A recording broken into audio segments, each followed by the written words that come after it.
died of diabetes, because same thing. Parents resolve to praying instead of giving them medical care. And I have decided to censor, to not show the photo of Anna Weiland. Some of you may have seen this photo a few months ago in the newspaper, which had this outgrowth on her left eye, which is very, very troubling.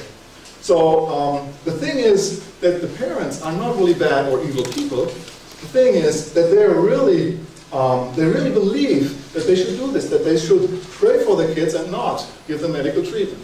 And that only shows what bad impact faith can have on people.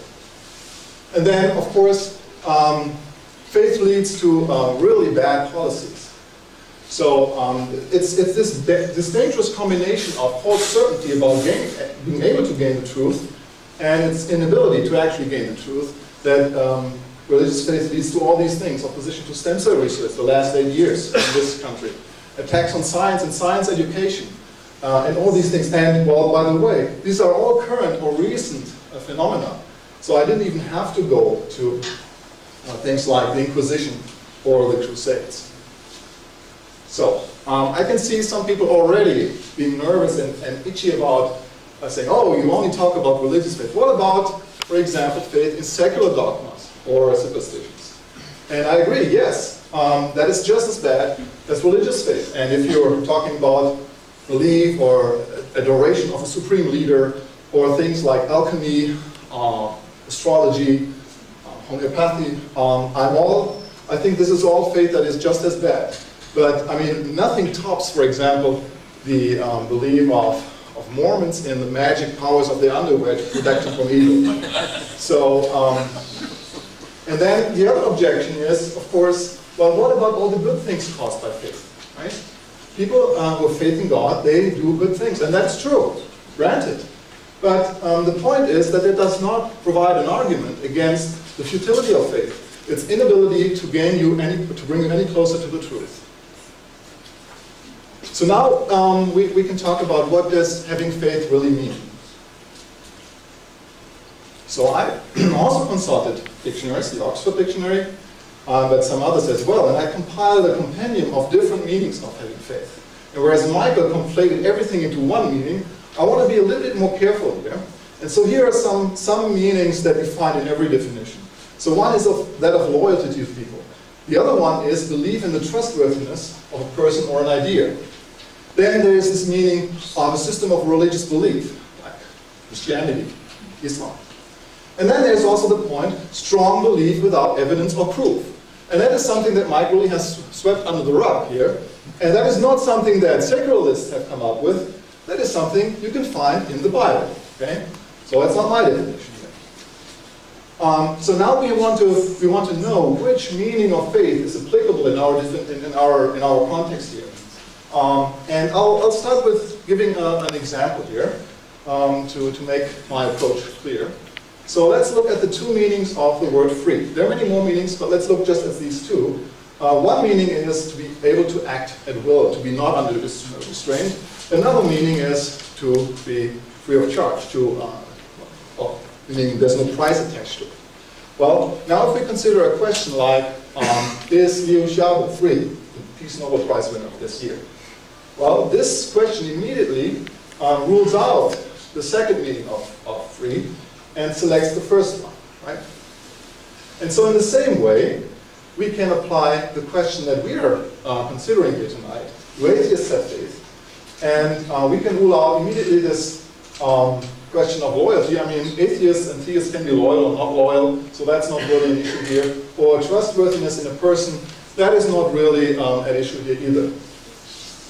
So with that, our number of definitions shrink down to these three ideas, to these three possibilities. And now we can look how we can narrow this down further. So first of all, well, atheists by definition do not believe in a system of religious beliefs. So the definition of the word atheist rules out this meaning. Then, as I've shown you, extended the definition of atheist to those who believe in science and the scientific method. And, well, in particular, form their beliefs based on experience, on observations, and on evidence. And that rules out, of course, the third definition.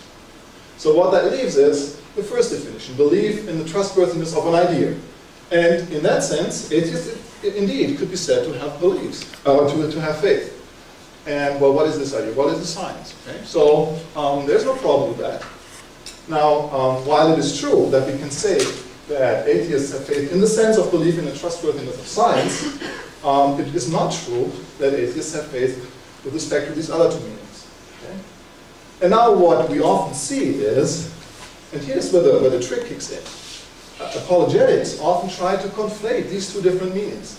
They say, oh, atheists do have faith in the trustworthiness of science. They use that as an argument to say, okay, so therefore, they believe just as theists in the sense of believing without evidence. And that is the fallacy of equivocation. Can't do that. It's not a valid mode of reasoning. Let me explain this once again with two more examples. So, suppose you see this statement. Okay? Somebody saying, yes, Xiaobo is free because there's no price associated with it. Well, that's clearly nonsense, right? I mean, we would not accept this statement. And why is this? Well, the first, the occurrence of free, that refers to the human right of being free. Whereas price, of course, is the economic term, the second meaning of the word. And so we have to look very carefully at how equivocation works here. We can see that the second part of the sentence is certainly true. There is no price tag affixed to your wealth. And the first part of the sentence, or the whole sentence, is also true if we take for the meaning of free, having no price associated with it. So in that sense, the sentence is true, but it becomes wrong and false if we pick the human rights interpretation. And that is where the equivocation fallacy kicks in, and where we can say, well, we have to reject this statement. And now the same thing happens when we listen to statements like this. Atheists have faith because they assume somehow that the universe is lawful. Again, of course, the second part of the statement is true. Atheists do assume that the universe is lawful. But why do they do this? Well, they have trust in science based on experience. Science has worked very well. And, well, in that sense of faith, atheists do have faith. But this sentence, again, becomes wrong and incorrect if we equivocate and switch the meaning of faith to mean strong belief without evidence, which is the meaning of religious faith. And again, we have the fallacy of equivocation, and for that reason, we have to reject this statement. So, my conclusion. The question before us is, do atheists have faith? And once again, we have to say, in the sense of strong belief without evidence. And remember, this is the only reason, or the only interpretation, the only meaning of faith that is meaningful here. Suppose we would say, do atheists have faith in the sense of trust? Suppose we just replace faith with trust and ask, do atheists have trust? Yeah, sure. So what? Right? We could ask, do atheists have dogs? Yeah. Or cars? Yeah. It doesn't matter. In the context of this debate, what matters is the faith in the sense of the religious faith, which is strong belief without evidence. Only this meaning is applicable here. And as we have seen, in that sense, the sentence is incorrect. It is wrong, and we can't say that. And by extension, we also have to remember that faith is and stays an unreliable and dangerous foundation for beliefs. And so to close my opening presentation with a great philosopher, Homer Simpson, and to also close this question that the Vatican asked, whether Homer and Bart are Catholic, I quote him from this year where he said, faith is what you have in things that don't exist. Thank you. All right, thank you, Dr. Erwig. Each speaker will now have 8 or 9 minutes to respond to the other speaker's opening statement. They can respond directly, or they can present some new material of their own. And Mr. Gurney will be the first to respond. First of all, let me say this, that, you guys are okay back there? Okay. I feel like I have to keep leaning down. Here. How's that? Is that okay, Gary? Can you hear me? Still can't hear me. How's that? How's that? Good? Good. You guys hear me back? Yeah. Okay. I just feel like my neck's about to fall over. Okay. First of all, just so everybody knows, in terms of our opening arguments, we were not aware of each other's opening arguments, so And I'm not, so I'm going to cut Dr. Erwig a little slack here. If you'll notice in my definition of faith, that the definition that I appeal to is consistent with one that he appealed to. And I would be curious about where I commit any kind of fallacy of equivocation there. Let me just read from my opening statement just so that everybody's clear on this. I argue that faith is relying on what or whom you have reason to believe is true or trustworthy. Relying on what you have reason to believe is true and trustworthy. Based upon this conception of faith, of course, reason is a part of it. Now, I would concede that there are people who have a reasonless faith. But to assume or to pick out Homer Simpson or others as exemplary of religious beliefs, I think is a great disservice and ignores the fact is that there are a lot of great philosophers and theologians who are very reasonable. In fact, I would say as a philosopher, to deny so, you'd have to ignore the history of philosophy. I mean, Anselm, Aquinas, Augustine, that's just the A's.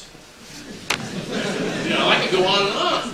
And even today, contemporary philosophy, it is widely recognized that there are a number of theists and people of other religious persuasions who are philosophers who engage in use of reason. So I would challenge you in terms of your characterization. I think it's a ad hominem at best. Secondly, in terms of science and religion, let me read to you from a philosopher or from a historian of science. Okay, the popular antithesis between science, conceived as a body of unassailable facts, and religion, conceived as a set of unverifiable beliefs, which I think is basically Dr. Erwig's characterization here, is assuredly simplistic. Theoretical innovations have usually been controversial, often divisive within scientific communities. Consequently, when they have impinged on the second, there has been, I'm writing here, there's usually been considerable room for debate. To portray the relations between science and religion has a contentious retreat of theological dogma before a cumulative and infallible science is to overlook the fine structure of scientific controversy, in which religious interests certainly intruded, but often in subtle rather than overtly obstinate ways. End of quote. This is not unique to just John Hadley Brooks, who is a well-regarded, and this was from a Cambridge University of History of Science, not a fundamentalist printing press. The fact is, it's widely recognized in the history of science. There are very few historians that I know of today who would argue for the warfare thesis that you just saw. Secondly, I would suggest if you're familiar with philosophy of science, go to any standard textbook on philosophy of science. What you'll discover is that there is actually no agreed-upon definition of the scientific method. That every attempt to try to define it, you find examples which don't